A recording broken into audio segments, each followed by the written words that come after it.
ঘুমিয়ে পড়েছেন। এবার অবিকল মাতা পার্বতীর কণ্ঠকে নকল করে কি করছেন, ওই সুখ পাখিটি বলছেন, ওই তার কি করছেন, আওয়াজ দিচ্ছেন, শুনতে পাচ্ছ, বলছেন শুনতে পাচ্ছি। এই যে আওয়াজটুকু দিচ্ছেন, হ্যাঁ শুনতে পাচ্ছি। তাই তখন কি করেছিল, হঠাৎ করে যখন ভাগবত কথামৃত শেষ হলো, হঠাৎ শিবজি মহারাজের ধ্যান ভঙ্গ হলো। যখন ধ্যান ভঙ্গ হলো, দেখছেন মাতা পার্বতী কি করছেন, ঘুমিয়ে পড়েছেন। যখন মাতা পার্বতী ঘুমিয়ে পড়েছেন, এবার কি করলেন দেখুন, শিক্ষণীয় বস্তু। মাতা পার্বতী যখন ঘুমিয়েছেন, এবার দেখছেন শিবজি মহারাজ কুশ করছেন। আসলে কে এতক্ষণ পার্বতীর কণ্ঠ নকল করে প্রতিধ্বনি করছিল? হঠাৎ করে দেখলেন না, গাছের ডালে বসা একটি কি পাখি, জোরে বলেন কি পাখি, সুখ পাখি। তখন কি করছেন, ওই সুখ পাখিকে তাড়াতে শুরু করলেন কে, শিবজি মহারাজ। শিবজি মহারাজকে চিনি আমরা, শিবজি মহারাজকে চিনি না? ভোলানাথ নাম শুনেছেন, নীলকণ্ঠ নাম শুনেছেন, ভোলানাথ নীলকণ্ঠ, আবার অনেকে গাজা বাবা বলে জানে। 64 জেলা এই বয়সে ঘুরছি, এই কম বয়সে বাংলাদেশে বিভিন্ন জেলায় প্রবচন করেছি। কোথাও ঘুরেও এই সিদ্ধান্তটা পেলাম না, শিবের গাজা নাকি শিবের প্রসাদ। যারা গাজাকে শিবের প্রসাদ বলে খান, শিবজি মহারাজ তো কালকুট বিষ ধারণ করেন নাই কণ্ঠে, তাই আরেক নাম কি হয়েছিল, নীলকণ্ঠ।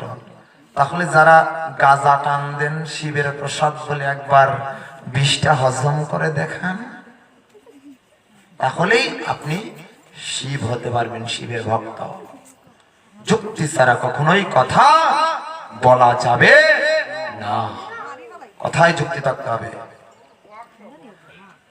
ভক্তবৃন্দ, যখন শিবজি মহারাজ ছুটছেন সুখ পাখির দিকে, এবার কি করছেন, ছুটতে ছুটতে ছুটতে ছুটতে চলে গেলেন একবারে কার কাছে, কার কাছে, ব্যাসদেবের, একবারে ব্যাসদেবের ঘরে। সুখ পাখি ছুটে গিয়ে, আর তখন ঘুম থেকে শুধুমাত্র কে উঠেছেন, ব্যাসদেবের স্ত্রী শুধুমাত্র উঠছেন। আর সুখ পাখি গিয়ে একবারে মুখের ভিতর দিয়ে একবারে গর্ভে প্রবেশ করলো। এবার যখন গর্ভে প্রবেশ করলো সুখ পাখি, কথার দিকে ধ্যান, যখন গর্ভে প্রবেশ করলো, প্রবেশ করার পরে শিবজি মহারাজ সামনে এবার ব্যাসদেব চরণে লুটিয়ে পড়লেন, কি হয়েছে, আমার প্রণাম গ্রহণ করুন। হে বৈষ্ণব শ্রেষ্ঠ কুলাচরমণি, শিবজি মহারাজ আমার প্রণাম গ্রহণ করুন। কেন আপনি এখানে, আমাকে ডাকলেই তো পারতেন, আমি যেতাম। বলছেন, আমি মাতা পার্বতীকে, আমার সহধর্মিনী পার্বতীকে কি করেছি, পার্বতীকে ভাগবত কথামৃত আস্বাদন করাচ্ছিলাম। কিন্তু একটি সুখ পাখি হঠাৎ করে কি করেছে, ওই জায়গায় এসেছে। আর যখন পার্বতী যখন ঘুমিয়েছে, সুখ পাখি কি করেছে, সুখ পাখি ওই কথাগুলো শ্রবণ করেছে। আমি চেয়েছিলাম শুধুমাত্র মাতা পার্বতী জানবে, তোমাদের মাতা পার্বতী জানবে ভাগবত কথা, আর কেউ নয়। কিন্তু এবার জেনেছে সুখ পাখি। এবার তো মাতৃগর্ভে রয়েছে কে, ওই পাখিটি, তাই না? পাখিটি যখন মাতৃগর্ভে প্রবেশ করেছে, এবার কি করছে দেখুন, শিবজি মহারাজ অভিসম্পাত করলেন, তুমি যেখানে ঢুকেছ এই সুখ পাখি আর বের হতে পারবে না, 16 বছর তোমাকে ওই জায়গায় কাটাতে হবে। কিরকম অভিসম্পাত করলেন? ব্যাসদেব কৃপা করুন বলছেন, ব্যাসদেব বলছেন কৃপা করুন হে মহারাজ, হে শিবজি মহারাজ আপনি কৃপা করুন। কোন কৃপা? কেননা আমার সহধর্মিনী গর্ভে যদি 16 বছর থাকে, ওর তো অনেক কষ্ট হবে। আপনি কৃপা করুন, কৃপাবারি বর্ষণ করুন। এবার শিবজি মহারাজ বলছেন, আচ্ছা ঠিক আছে, তথাস্তু, 16 বছর পর্যন্ত সময় আছে, তারপরে কি হবে? ওই শোক পাখিটি চলে আসবে। তখন ব্যাসদেব কি করছেন? এইরকম চলে গেলেন শিবজি মহারাজ। ব্যাসদেব প্রতিদিন কি করছেন? ভাগবত কথামৃত শ্রবণ করছেন। আর কি করছেন? শ্রবণ করছেন। আর কি? ওই যে ব্যাসদেবের স্ত্রী সহধর্মিনী। আর কে শ্রবণ করছে? গর্ভ অবস্থায় শোক পাখিটি। অর্থাৎ শোক পাখি কতবার ভাগবত শ্রবণ করেছে? আবার যখন শোক পাখি, যখন পরীক্ষিত মহারাজ, যখন কলিযুগের সূচনা, পরীক্ষিত মহারাজের বয়স যখন 60 বছর, তখন পরীক্ষিত মহারাজ ওই যে সৌমিক মুনির পুত্র শৃঙ্গীকে কি করছিল? শৃঙ্গী তাকে অভিশাপ দিয়েছিল। কেননা সৌমিক মুনি যখন ধ্যান ছিলেন, পরীক্ষিত মহারাজ কি করেছিলেন? পরীক্ষিত মহারাজ শিকারে করতে এসেছিলেন, হঠাৎ করে তৃষ্ণার্ত হয়ে গেলেন। আর ওই তৃষ্ণার্ত হয়ে কাতর হয়ে যখন ঋষির আশ্রমে আসলেন, এসে দেখছেন একজন মুনি বসা। আমার প্রচুর তৃষ্ণা পেয়েছে, জল দান করো। এবার কি করছেন? জল তো দিচ্ছেন না, কেন? মুনি তো ধ্যানে ছিলেন, জল দান করছেন না। এবার পরীক্ষিত মহারাজ যখন ক্রোধে বশীভূত হয়, যখন গৃহের দিকে প্রত্যাবর্তন করবেন, দেখছেন পথের মধ্যে একটি মৃত সর্প ঝুলে আছে। যখন মৃত সর্প ঝুলে আছে, তিনি কি করলেন? ওনার ধ্যান দ্বারা কি করলেন? নিয়ে এসে ওই সর্পটাকে কার গলায় দিলেন? সৌমিক মুনির গলায় পিছিয়ে দিলেন। পুত্র শৃঙ্গী তার বন্ধু গিয়ে পুত্র শৃঙ্গীকে যখন খবর দিল, পুত্র শৃঙ্গী তখন এসে দেখে তার পিতার গলায় মৃত সর্প। এবার সাধুকে নিন্দা করছে। কে নিন্দা করেছে? পরীক্ষিত মহারাজ। এবার কি করছেন? পুত্র শৃঙ্গী কমণ্ডল থেকে জল নিয়ে বলছেন, সত্য সত্য ব্রহ্ম সত্য ইতে নাহিয়ান, এই সত্য লঙ্গিল হবে আমার নরকে পায়ান। সত্যকে মানতে হবে, ব্রহ্ম বাক্য সত্য হয়। তাই কি করছেন শিবজি মহারাজ? ওই যে কৃপাটুকু দান করেছিলেন, তখন পরীক্ষিত মহারাজের ওই কর্ণে ওইটা চলে গেল। কোনটা? কোনটা চলে গেল? না, ওই যে সৌমিক মুনির পুত্র শৃঙ্গী অভিশাপ দিয়েছিল। আর সমস্ত পৃথিবী যেন জল জলে যেন কেঁপে উঠল, সমস্ত দেব দেবতাগণ কেঁপে উঠলেন। শিবজি মহারাজ বুঝতে পারলেন কি হয়েছে। এবার সবাই দেখছেন, যোগ বলে কি? যোগ বলে সবাই দেখছেন যে পুত্র শৃঙ্গী অভিশাপ দিয়েছে। এবার সৌমিক মুনি ধ্যান ভঙ্গ করে বলছেন, পুত্র তুমি কি করলে? তুমি কি জানো যে আমাদের দ্বিতীয় ভগবান, রাজাকে বলা হয় দ্বিতীয় ভগবান, যে আমাদের দ্বিতীয় ভগবান, যার রাজ্যে আমরা বসবাস করছি, তুমি তাকে অভিসম্পাত করেছ। তুমি অভিসম্পাত ফিরিয়ে নাও। কি অভিসম্পাত করলো? যে আমার পিতাকে, যে মুনিকে অপমান করলো, তক্ষক দংশনে 7 দিনে তার মৃত্যু হবে। যখন মৃত্যু হবে এই বলেছে, সেই অভিসম্পাত শুনে পুত্র আর কি করলো? চলে গেল। এবার পিতা কি করলেন? পিতা বলছেন, আমাকে এবার পরীক্ষিত মহারাজের কাছে যেতে হবে, যে পুত্র তো ভুল করে ফেলেছে। যখন পরীক্ষিত মহারাজের কাছে গেলেন, যাওয়ার পরে বলছেন, আমার পুত্র তো ভুল করেছে, আমার পুত্রকে ক্ষমা করে দিন। কি হয়েছে? এবার দেখুন, মুনিকে, সাধুকে কিরকম সম্মান করতে হয়। বাড়িতে যদি সাধু আসে, বৈষ্ণব যদি আসে, কিরকম সম্মান করতে হয়। এবার সিংহাসন থেকে নেমে গেলেন কে? রাজার মহারাজা। কে? পরীক্ষিত মহারাজ। সিংহাসন থেকে নেমে গিয়ে এবার ওই সিংহাসনে বসালেন কাকে? সাধুকে। বসে এবার পাত্তর্ক করছে, অর্থাৎ জল দ্বারা কি ধৌত করছে? পা ধৌত করে দিচ্ছেন। এবার নিজের উত্তরী দ্বারা কি করছেন? পা মুছে দিচ্ছেন। যখন দিচ্ছেন, তারপর ভোজনের ব্যবস্থা করছেন। বলছে, আমি তোমার এখানে ভোজন করতে আসি না হে পরীক্ষিত, আমার পুত্র আমাকে অপমান করেছে, তাই আমার পুত্র তোমায় অভিশাপ দিয়েছে, 7 দিনের মধ্যেই তোমার তক্ষক দংশনে মৃত্যু হবে। মাথায় যেন বজ্রপাত এসে গেল। পরীক্ষিত মহারাজ ভাবছেন আমি 7 দিনের মধ্যে কি করব। লোমহর্ষক, বৈশিষ্ট্য, বিশ্বামিত্র মুনি, সকল মুনিগণ উপস্থিত ছিলেন। এক একজন এক এক সিস্টেম বললেন।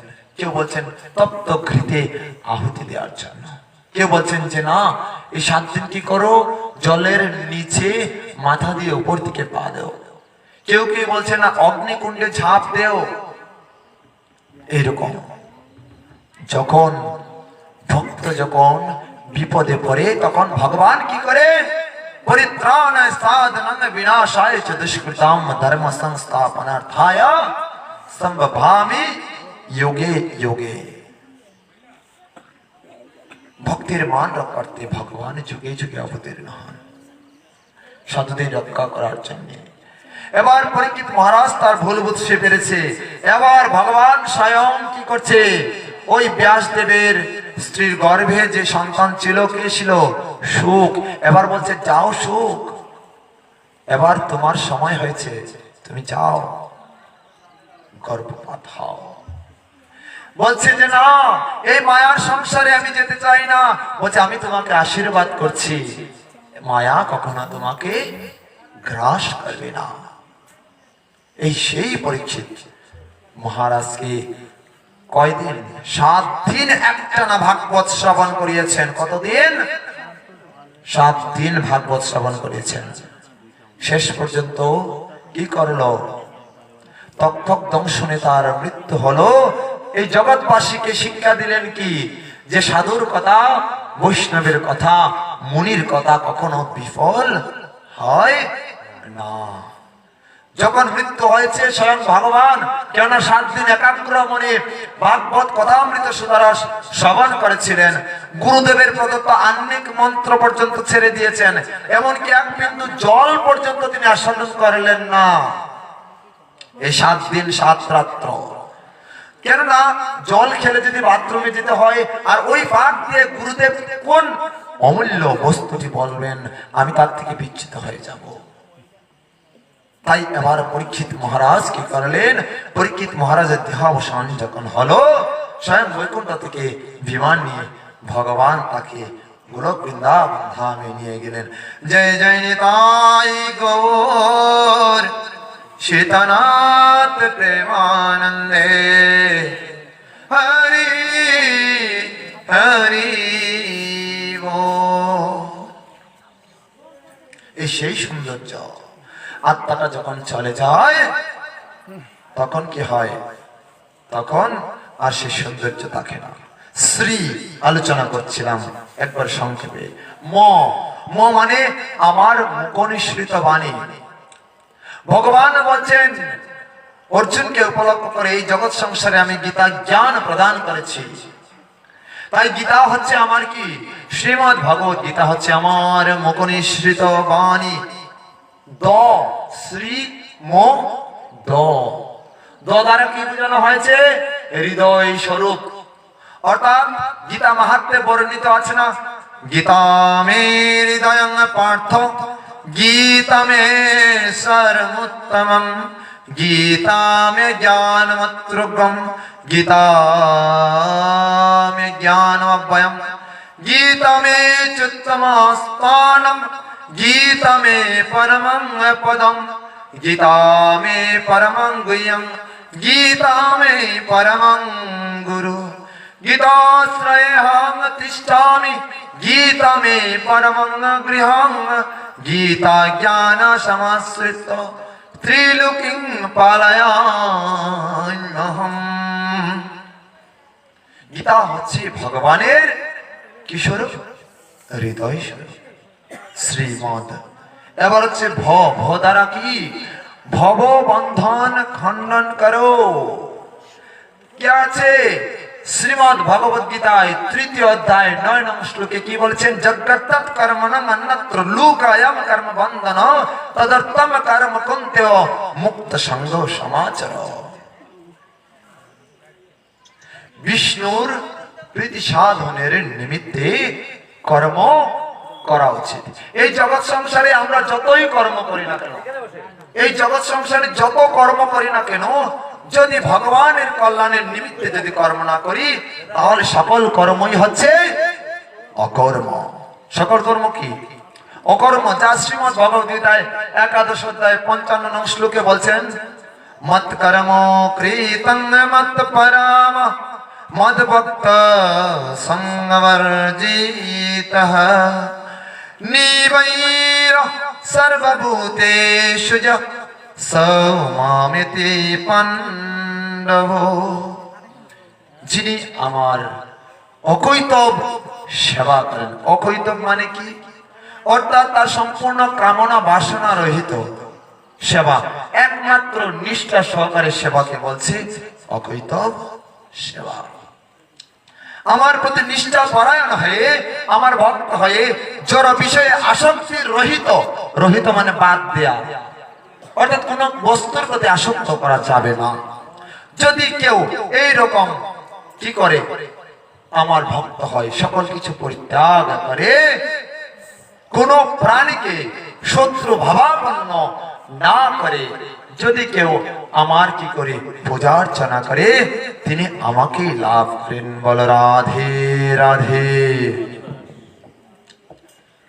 এই কথাটি শ্রীল রূপ গোস্বামী পাদ ভক্তি রসামৃত সিন্ধু গ্রন্থে পূর্ব প্রথম অধ্যায় 11 নং শ্লোকে বলছেন, অন্নাভিলাষিতা সন্নাং জ্ঞান কর্মাদনাবৃতম অনুকূলেন কৃষ্ণ শীলং ভক্তি রোত্তমা। অনুকূলে ভজন করতে হবে বলছেন।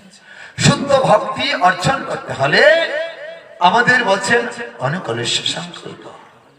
অনুকূলে ভজন করতে হবে, অনুকূলেশ্য সংকল্প। প্রতিকূলেশ্য বর্জনম হরিভক্তি বিলাস গ্রন্থ 11 অধ্যায় 676 নং শ্লোক। অনুকূলেশ্য সংকল্প প্রতিকূলেশ্য বর্জনম বলছে অনুকূলে। অনুকূল মানে কি? ভজন অনুকূলে। কার অনুকূলে? বলছে গুরুদেবের অনুকূলে ভজন করতে হবে। গুরুদেবের অনুকূলে যদি ভজন করি, শ্রীকৃষ্ণের কথা চিন্তা করতে হবে। যদি কেউ চিন্তা করে কায় মনে বাক্যে, যদি শ্রীকৃষ্ণের কথা চিন্তা করে, কৃষ্ণের সেবায় সে যদি নিজে অনুকূল করে, নিজে সংকল্প মানে কি? প্রতিজ্ঞা। যদি কেউ এই রকম প্রতিজ্ঞা করে, তবে কি বলছে প্রতিকূলস্য বর্জনম, প্রতিকূলতা বর্জন করতে হবে। তাই বর্জন করতে হলে বলেছেন শাস্ত্রকার, আব্রহ্ম ভবন লোকা। গো মানে গমনা গমন হয়ে যায় বারণ। শ্রীমদ ভব, গো মানে কি? গমনাগমন হয়ে যায় বারণ। আমরা কতবার আমাদের জন্ম হয়েছে? 84 লক্ষ জুনি ভ্রমণ করেছি। কত লক্ষ? 84 লক্ষ। বলছে আব্রহ্ম লোকা পুনরাবর্তিন অর্জুন। এই ভবন ব্রহ্মলোক পর্যন্ত সমস্ত লোকই কি পুনরাবর্তনশীল। বলছেন মাম উপেত্য তু কুন্তেয় পুনর্জন্ম ন বিদ্যতে। কিন্তু বলছেন হে অর্জুন, আমাকে যদি তুমি প্রাপ্ত করো, এই জগৎ সংসারে তোমাকে আর ফিরে আসতে হবে না। গুরু কি? যার অনুকূলে ভজন করব, গুরু কি? বলছেন কিবা বিপ্র কিবা নাসি শূদ্র কেনে নয়, যেই জন কৃষ্ণ তত্ত্ববেত্তা সেই গুরু হয়। গুরুদেব কি রকম হবেন? গুরুদেব মহাপ্রভু স্বয়ং বলছেন তিনি গুরু হওয়ার যোগ্য। গুরুদেব অবশ্যই 4টি কার্য থেকে কি লিপ্ত থাকবেন না। 4টি কার্যে কখনোই লিপ্ত থাকবেন না। কি কি? 1 নম্বর আমিষ আহার। গুরুদেব, কোন গুরুদেব কখনোই আমিষ আহার করতে পারবে না। দ্বিতীয়ত, কেউ পান, বিড়ি, সিগারেট, মদ, গাঁজা, হিরোইন এগুলা কোন গুরুদেব খেতে পারবে না। দ্বিতীয় গুণ, এটা থাকা যাবে না, এটা গুণ না দোষ। তৃতীয়, তিনি কখনো জুয়া খেলা খেলতে পারবেন না। চতুর্থ,